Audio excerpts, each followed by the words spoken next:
Hello guys, in this video I'm gonna show you how to play an exhibition game on MLB The Show 26.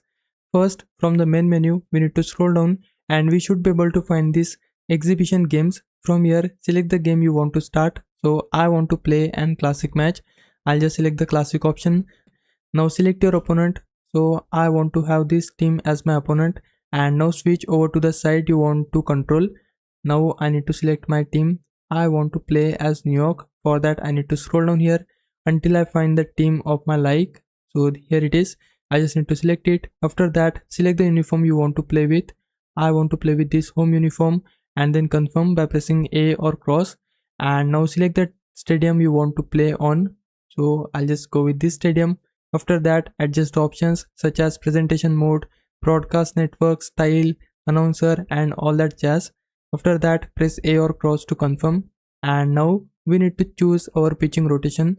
So select the pitcher you want to start with, then we have to adjust our batting order. Select the batter and then place him anywhere you want, and then press options button on PlayStation or menu button on Xbox to advance, and then our match will be started in exhibition mode. Hope this helps. Leave a like and subscribe my channel. For now, thanks for watching.